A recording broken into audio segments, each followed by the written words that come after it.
A Brief History of the Empire Part 1 by Stronach Cathorge III.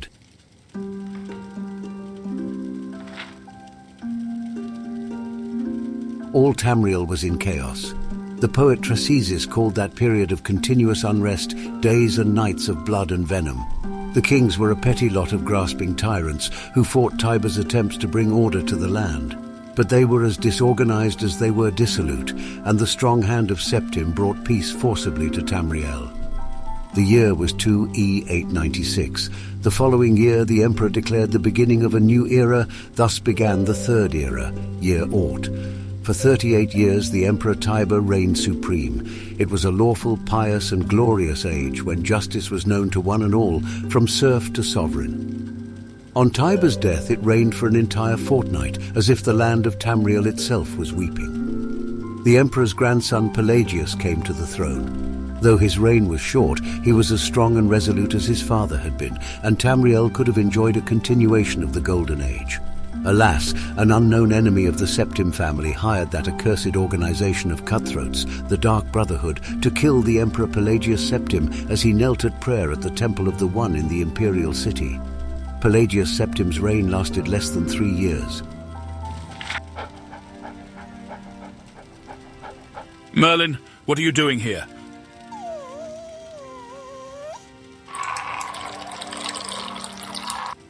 Oh my God, did you just pee on me? Merlin must have drank too much water on our way back from Riften. Take the damn dog outside. Come on, Merlin, let's go outside. My husband seems a bit pissed off. Ha ha ha, pissed off. Get it? I'm not sure this was the right day to read Skyrim books. Okay, so where were we? Pelagius had no living children, so the imperial crown passed to his first cousin, the daughter of Tiber's brother Agnerith. Kintyra, former queen of Silvanar, assumed the throne as Kintyra Thirst. Her reign was blessed with prosperity and good harvests, and she herself was an avid patroness of art, music, and dance. Kintyra's son was crowned after her death, the first emperor of Tamriel to use the imperial name Uriel. Uriel I was the great lawmaker of the Septim dynasty and a promoter of independent organizations and guilds. Under his kind but firm hand, the Fighters' Guild and the Mages' Guild increased in prominence throughout Tamriel. His son and successor Uriel II reigned for 18 years, from the death of Uriel I in 3E64 to Pelagius Septim's accession in 3E82. Tragically, the rule of Uriel II was cursed with blights, plagues, and insurrections. The tenderness he inherited from his father did not serve Tamriel well, and little justice was done. Pelagius II inherited not only the throne from his father, but the debt from the latter's poor financial and judicial management.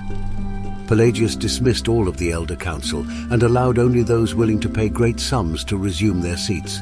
He encouraged similar acts among his vassals, the kings of Tamriel. And by the end of his 17-year reign, Tamriel had returned to prosperity. His critics, however, have suggested that any advisor possessed of wisdom but not of gold had been summarily ousted by Pelagius. This may have led to some of the troubles his son Antiochus faced when he in turn became emperor. Antiochus was certainly one of the more flamboyant members of the usually austere Septim family.